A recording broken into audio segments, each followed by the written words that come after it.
Hey guys, what is up and welcome to a new Tesla update video. So today, as per usual, let's go over Tesla stock. Let's go over the market. Let's talk about what is happening today, what we can expect moving forward and all of that good stuff. And yeah, as per usual, if you enjoyed, don't forget to hit that like button. This is not financial advice and I am not a financial advisor. And if you enjoy my analysis, I do have a YouTube membership down below where I constantly share my intraday thoughts, post updates, technical analysis, options flow, etc. Mainly on Tesla stock, of course, but I do share other stocks, like AMD, for instance, right? Pretty much whatever comes up that I see, I usually share. And on top of that, if you're interested for $5 a month, you get access to all of that, plus NVIDIA daily updates as well. Also, I've been sharing Intel, which was up. Today's obviously down with pretty much all the semis, but I think Intel might actually be not looking too bad here. I'll be completely honest, not looking too bad. Now, all that being said though, Tesla closing the day down about 1.6%, closing at just shy of $333 per share, which compared to the market is going to be roughly, you can argue is roughly in line with the market, with QQQ down 0.8%. Now, I've been saying for quite some time how I think QQQ looks decently weaker than SPY, and this is just another reason behind it, right? I mean, SPY pretty much made fresh all-time highs just yesterday, right?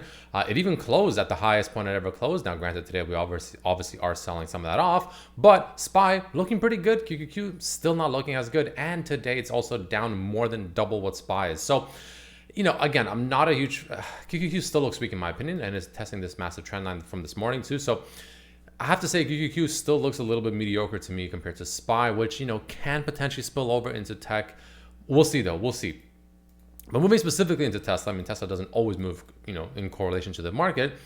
It's interesting. It's an interesting spot here. Now, there are still some signs of concern. Now, what we did today was, we had a little bit of a sell-off, right? Pretty aggressive sell-off, actually, I would argue. And then, we turned the bands red, right? The 1 hour chart, let me just go ahead and remove this so it's not too confusing and too much stuff here.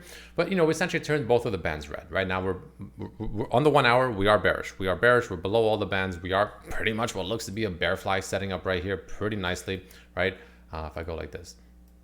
Right, nice looking, bear flag potentially setting up right there. So you got to watch out for that. That's most likely going to spill back down even further.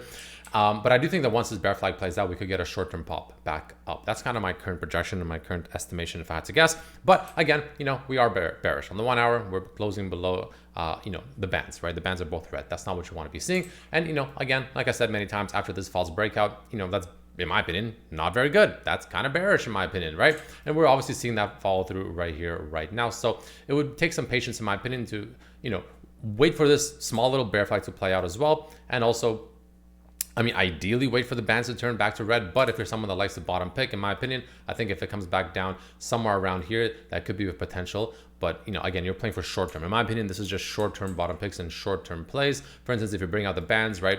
If I ever see it come back down somewhere in between, like let's say the second yellow line to all the way down to the red line, that's where I'm, going to start potentially bottom picking on the 1 hour. But again, that is more of a short term play because as we jump over to the daily chart, you can see things aren't looking as nice, at least in my opinion. Let me go ahead and remove this for now.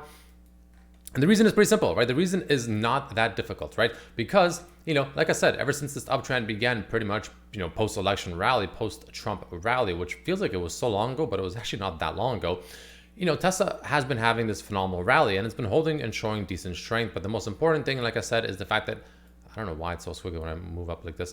But the point is this green line here, the top green line, right? So we have this green band, but the top green line is the 8 EMA.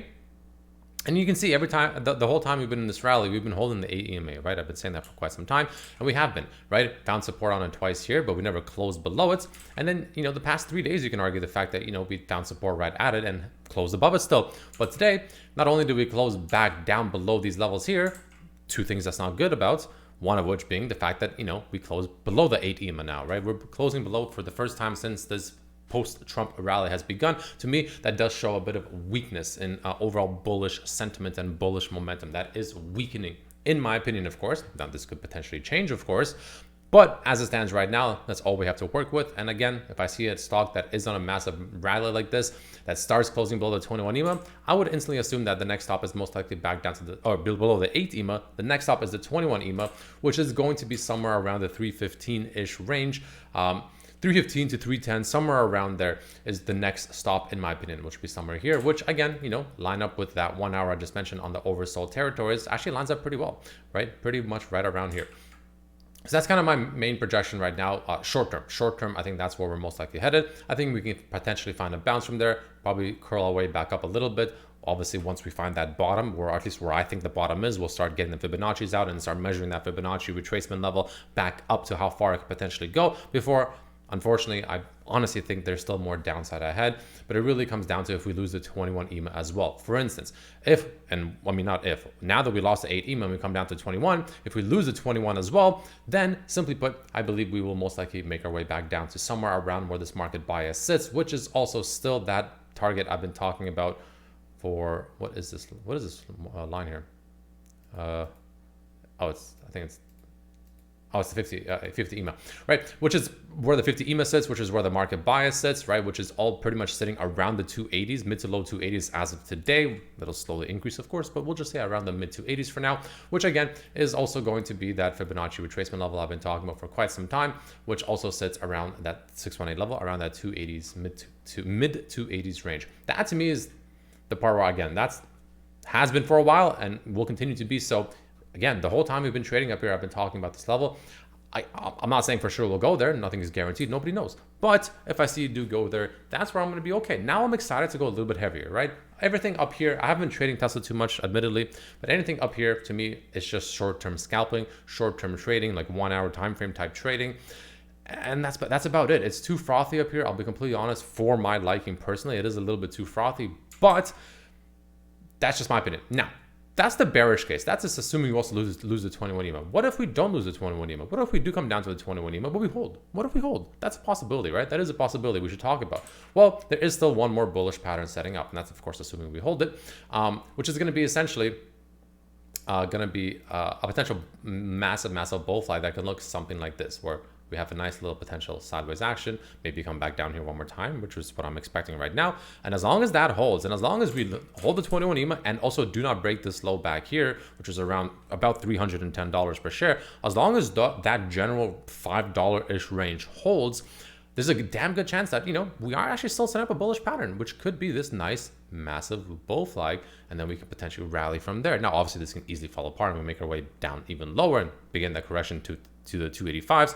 Always a possibility, but obviously you take it level by level, step by step. As of right now, I do expect us to come relatively close to this low back here at around 310 to 315. Most likely find a bottom there temporarily, and then we see if that's enough to actually spark this, bullish continuation, or if it's just going to be a dead cat and then we make our way lower. The way you do that simply is going to be, let's just use it as an example. Let's just pretend we came down there. Let's say we bottomed out at 313. Again, this is just for demonstrational purposes. The way I'll be looking at it is simply taking the Fibonacci from this recent high over here-ish. And let's say we did bottom, like I said, around, let's just say 313. Somewhere around there. 313, 314, somewhere around there, right? We could easily see a bounce up to one of the Fibonacci levels, one of the main three, the 382, which is going to be somewhere around the 330s, low 330s, or up to somewhere around the low 340s, which is a 618, or best case scenario, while still having the bearish thesis intact, 350. That will be the best case scenario. But one of these I would expect to reject. I don't know which one, but one of those I would expect to reject, and the bearish continuation follows. However, if the bulls break past all three, and especially the top one, then I think the bullish thesis starts to play out, and we most likely break up higher, break above the recent highs we set at around 360, and I think we continue higher, closer to 400 into December. Those are the two options I see moving forward, for the next month, let's just say, right? But again, it's, we don't know which one's going to play out. We don't know which one is the one essentially that's going to happen. So that's where you have to take it day by day and level by level, and essentially, use good risk management to enter positions that, even if we're wrong, the loss is minimized, which again, not financial advice, just my opinion, would be entering somewhere around 315 to 310. Somewhere in that range to me is good, good entry for risk versus reward potential. For a move higher, and even if you're wrong, and even if we do correct down to 285, well, just literally making a lower low below this 310-ish range is most likely enough for us to confirm that further correction down even lower. That's just the way I'm looking at it, and that's probably the way I'll be playing it. Pretty simply put, nothing really too confusing about that in my opinion. But yeah, am I forgetting anything? Well, if I bring up my band, so maybe go ahead and remove these for now. if I bring up my favorite bands, right? This is, again, if I had to remove every single indicator on the chart, literally nothing, no MACD, no RSI, all these like bands and everything, I could still use horizontal levels, of course. That comes, I think that's perfectly fine. But in terms of like, strict indicators, if I had to remove everything and I had to pick one for whatever reason, couldn't use anything else, only got to pick one, it would be, without question, the band's regression. I would add this would be my indicator of choice, 100%. Because again, remember when we were very, very overbought? Well, now we're actually exiting overbought territories on the daily, which is good. That's good. That's a nice way for the stock to cool off. And the median reversion line, you can see, is also sitting around the mid three teens. Also something to watch out for. So again, the mid 3 teens to 310, I think, is the sweet spot for now. But I do think we're potentially heading our way there next. But the thing I wanted to mention on the weekly is going to be this, right? This is the weekly chart. So obviously the week's not done yet. There are still some signs of concern here, which I'll go over. Now, granted, don't forget tomorrow the market is closed. Friday's a half day. But two things I'll be looking at on the weekly. The first of which, before I talk about the bands, actually, let me remove them for now, is going to be, pretty simply put, a potential bearish engulfing candle. We might be setting up a weekly bearish engulfing candle if we close essentially below last week's low, which is essentially really below 330. If we close this week below 330, which is not too far lower from where we are right now, essentially on Friday, that would be concerning. That would be a bearish engulfing candle, and that could potentially have a pretty decent reversal. And I think at the very least, it'll take us to 285. Honestly, it could even take us well into the 360s or 260s. So watch for that, right? That's gonna be important. That's the most important thing I'll be looking for. However, the other thing that's important I'll be looking for, and this takes longer, of course, but again, bring out the bands. Let me zoom out. I'm gonna remove every indicator. We're gonna remove the market bias. We're gonna remove everything. Everything. Don't look at anything else other than the chart. All we care about here is the chart. Don't look at the lines. Don't look at anything except for the bands. This is the weekly chart. I shouldn't even have to explain what I see here, right? But I will anyways, obviously.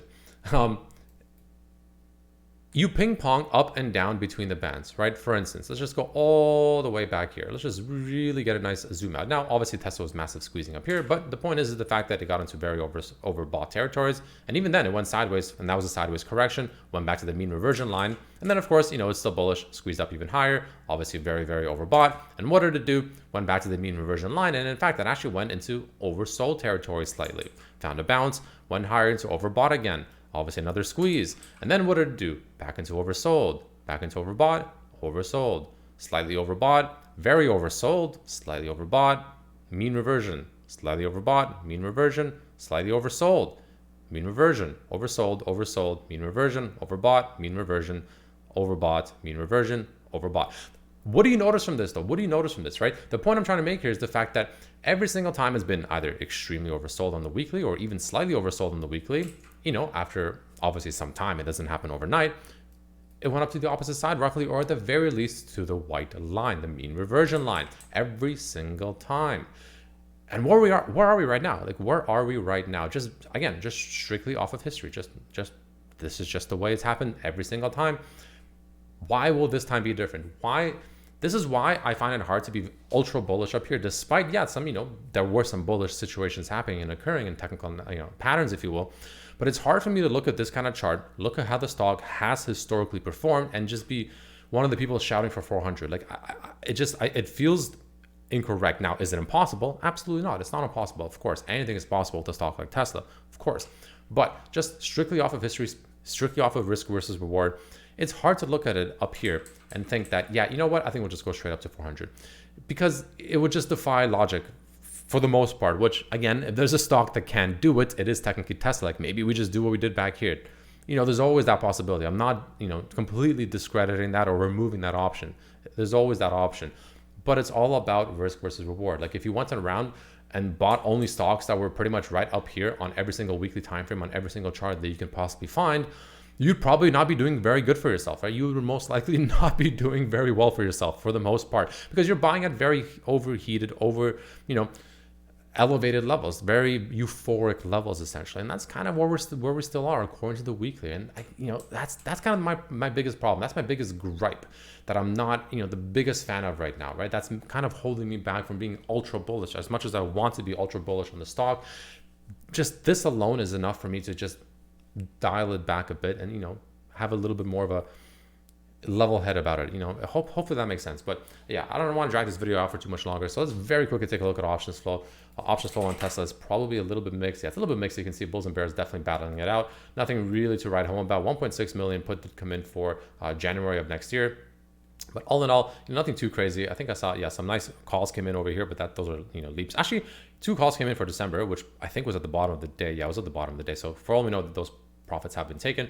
But we can also take a look at confirmed options flow for Tesla or NVIDIA. Well, Tesla specifically, of course. I don't really see it anywhere here. So Tesla might not be really confirmed bearish or bullish here. And if it is, it's probably yeah, it's down here. Very light, very light. Nothing too crazy to write home about. Only 4 million confirmed bearish flow. Nothing crazy. Wow, that's a lot of puts that came in for SPY. What is this? That's okay. That's a little concerning. A lot of puts came in for SPY. So hey, watch out for that. Okay, that's what the hell's going on there? We'll see. But nonetheless, a lot of splits for SPY. So that could not help. That might not help Tesla moving forward. But yeah, long video. Don't want to overcrowd it too much with information. So yeah, thanks for watching. See you for the next one. Peace.